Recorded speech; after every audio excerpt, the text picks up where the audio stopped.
Alright, today we have an Xbox Series X in with a broken HDMI port, which we'll go ahead and see there. A little copper pin broken up inside of there. The port needs to be replaced. The port has already been replaced before by a Shurion. I don't know how they took off this back sticker here without breaking the seal. Maybe they used alcohol or something. But we're gonna break the seal. So, no big deal.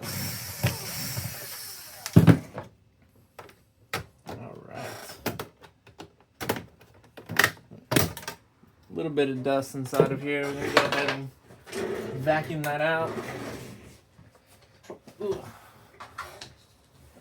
We got quite a few consoles today already.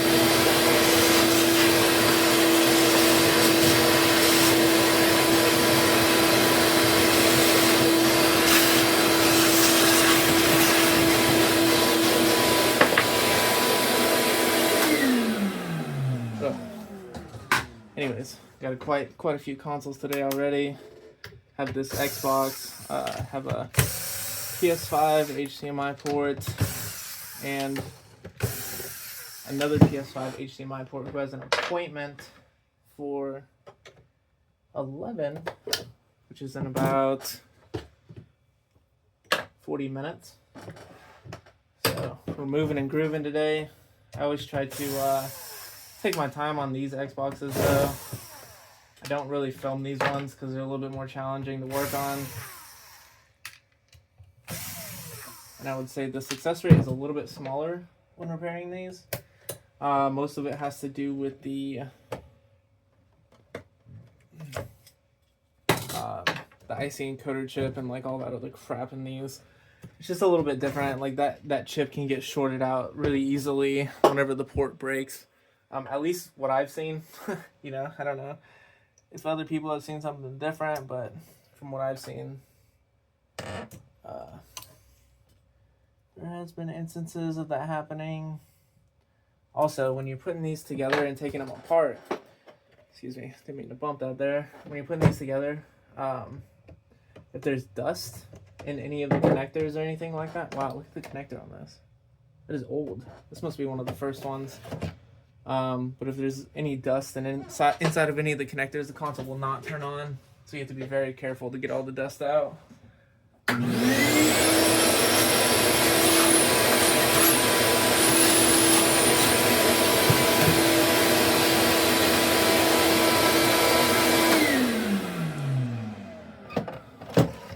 Alright, already vacuumed out a majority of the console. Usually this is like a blanket in here, and it was.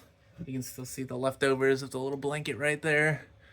Yeah, we're gonna go ahead and vacuum this up a little bit, get all this dust out of the way.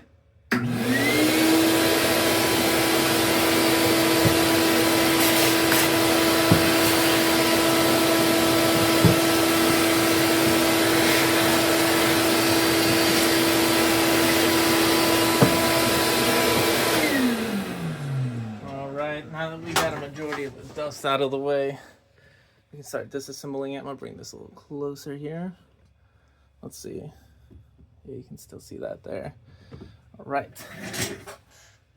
So this little guy here just comes off, unwraps. I guess that's just like a fail-safe. Doesn't really do anything, but we still put it back on.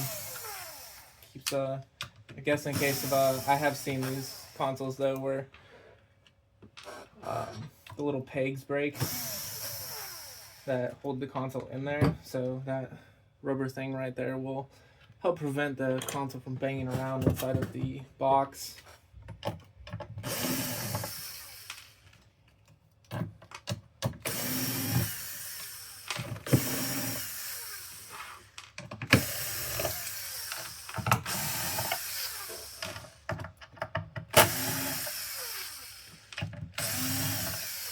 Again, these ones are significantly harder to work on than, say, a PS5 or even an Xbox Series S.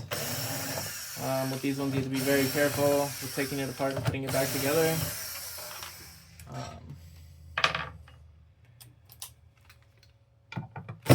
Like after I change the port on this too, I'll probably have to, because this is another reoccurring thing. After I change the port on this, the display will probably not work at first, and I'll have to change the resolution on this. And I'll have to do it blindly with the controller connected to the system. I have to like watch a video to try to get it to show a picture, you know, and blindly navigate through the menu. At least that's what has happened with the past 3 of these that I've worked on. So yeah, this is definitely one of the older models here. You can tell by the clips on this ribbon here. The clips are on the side. On the newer ones, they're on the front, and there's like a plastic piece around this ribbon here. You can definitely tell that it's been replaced before. Kind of looks like crap. Oh, and there's a pad lifted. That's not good. At least we have an hour allotted for this, so I don't even know why they put this little thing back on. This does nothing. Heat shield, supposedly, right? It doesn't do anything anyways, so we're not going to put this back on. And if you're saying, oh, you need to put it all back together, the newer models don't even have this. And they're built pretty much the same way. So it's not needed. It's unnecessary. We're taking off this X bracket here. You gotta take it off little by little. Especially with the older ones. There is a risk of the APU detaching if you lift one side improperly and there's still a lot of resistance on the other side. Obviously, you know, it's like a lever. If you got it like this and put too much weight on this side, then it will, you know, all the pressure is released over here and all the weight's still over here. It's gonna cause it to lift away from the board. We don't want that. So if you do that, it'll destroy the system. So, all right, now we got it off. You can see that the Shurion did not replace the thermal paste when they did it. We sometimes do and sometimes don't. It's really risky on these ones to actually do that, so because it's got to be super thin and super flat. But yeah, we're gonna go ahead and take a look at this port and see if we can't get that fixed. Same thing as our other repairs. We're gonna heat up the board. The Xbox Series X takes more heat than other boards to heat up because it's thicker. The board is thicker itself. So just gotta be careful. There are components on the bottom over here, and if you're not careful while using a heat gun, you can actually bump those, which I've done in the past, and you have to reset those, and those are a pain because one of them is not just like pins, it has little solder balls under it, so you have to redo those solder balls and stuff like that. And because we only do ports, when we do stuff like that, we don't charge more, because obviously it's, you know, our error. So it's just something that we have to take a little bit longer on, unfortunately. So we got to be very careful when taking these ones apart, especially this one, because it has been worked on before and it has a replaced pad in the back. You can see the tracer on it, but we'll see how it looks once we get the port off here.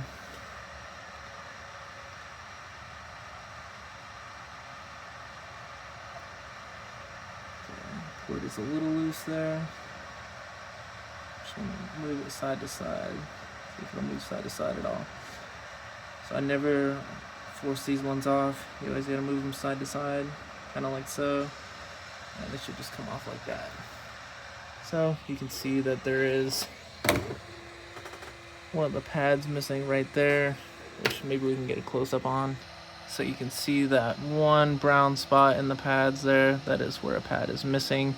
So we will have to retrace that. We're gonna get this cleaned up first though.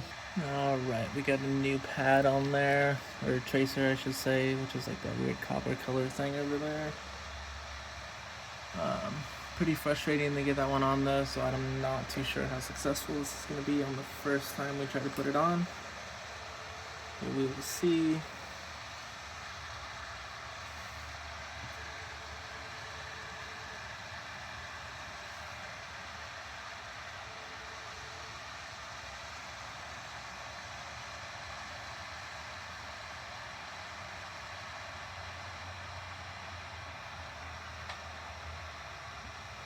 I'm gonna let the port heat up a little bit.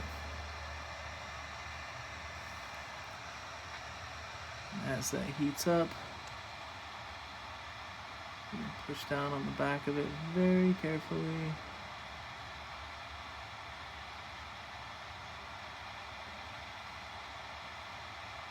Until it sits right.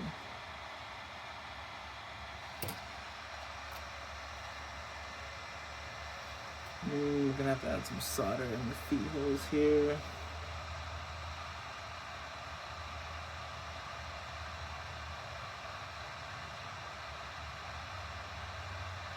It's kind of sticking.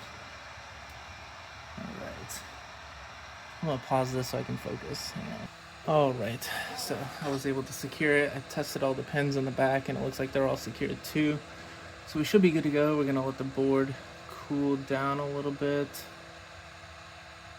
And while that cools down, should be good to go after we put it back together. So we'll let the board cool down and then we'll put it back together. There's the tracer back there that we replaced. Kind of hard to tell here, but I did leave the tail on it a little long. I do that on purpose in case if I need to come back in and tweak it, I have more to grab. And if it's good to go, it's not going to cause any harm or anything like that because it's not touching any other components, pads, or anything else. So yeah, that's good to go. Now we just need to put it back together.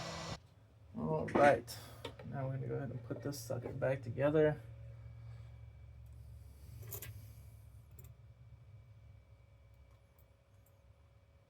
Did I record? Yeah, okay. All right, so same thing when we're putting it back together, we want to make sure that we screw the screws down.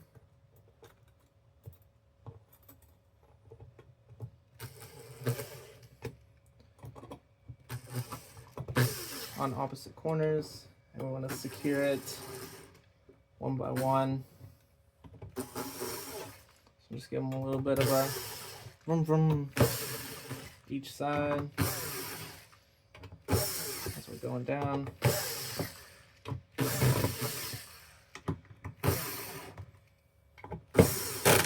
Crank, crank, crank, crank. All right, now when putting, so like I said, we're not putting that stupid plate back on. So when putting this ribbon cable back in, you need to make sure that this part here, which is a connector, is clear of debris. So I blow in it, right? That's the OG way of getting things to work, right? I'm just kidding. So if there is any debris in this part right here, the console will absolutely not turn on. It will do this little thing where it turns on, then turns right back off. Which you will think that is a power issue and you think that you messed everything up. But in all reality, there's just a little bit of dirt in the connector. Which is fine, because if that happens, you just disassemble the console again and then put it back together. And you just blow out all the connectors and everything again.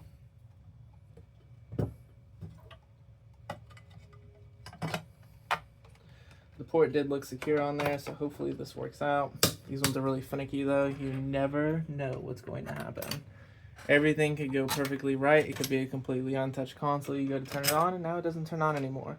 You go fault finding and you find out that there's something that's shorted inside of it. Even if you previously tested it and it still turns on, but it still isn't working, these can still cause that problem. So if anyone is an expert at working on these, give me a call. Because even though we have moved away from doing like power issues and stuff like that, and we mainly just do port repair, because that's kind of our niche thing now, is just ports, because it seems to be a lot of ports, and we come highly recommended for 4 HDMI ports, so we kind of just stuck with that. But yeah, if anyone knows any tricks with these consoles or any super common power issues, let me know. I always like learning stuff.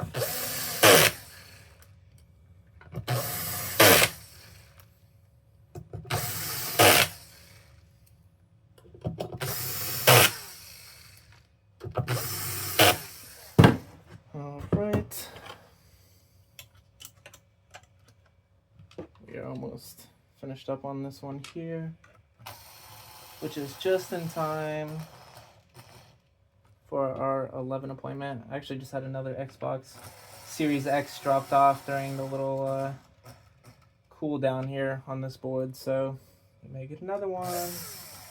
I had like a random week with the Xboxes though, the Xbox Series X's, where I had like, I think it was between like 10 to 15 of them.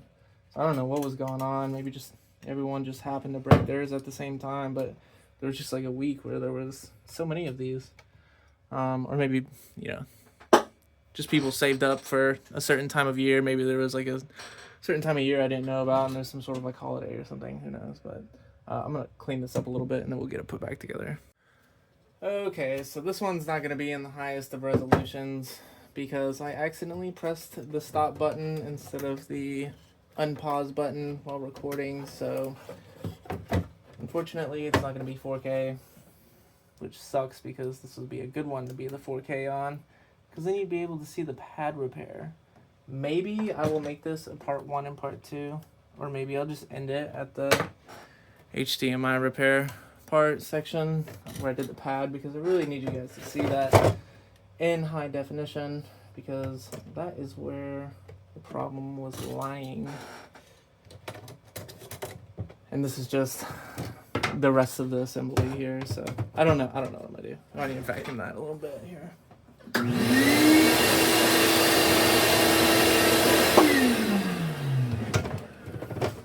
Oops. Alright, this is the fan, get that dropped in there. Get this connected here. Make sure all those connections are good. Looks good. And we can start screwing her back in. I might be able to do this one 4K. I'm not too sure though. Let's see. Maybe it'll, I don't know. YouTube's very strange about that though. So maybe not. We'll just try it out. And if it's not 4K, then I'm sorry. And if I'll probably just upload the video in 1080p.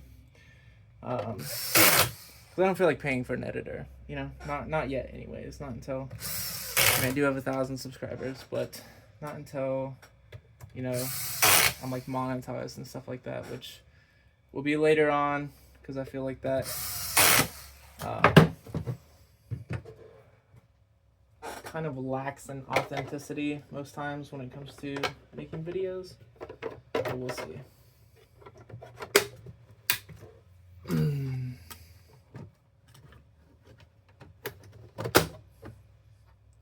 Still kind of far from that happening, but I'm not going to purchase a video editor at this current moment in time. So we're gonna get this sucker hooked up, and well, I'm gonna vacuum the outside of this a little bit, then I'm gonna get it hooked up and make sure it works. All right, so the best of the best came down to the best of the best. So it does work. It's working fantastic. So pad repair was successful. HDMI port was successful. Unfortunately, it might not be in 4K. So, but it does work, and I didn't have to do the stupid little black screen thing where I have to go through the settings and all that. So this came out on top. We came out on top, and the customer's gonna be excited because they're getting out of here early. So thanks for watching. Reapers Electronics out.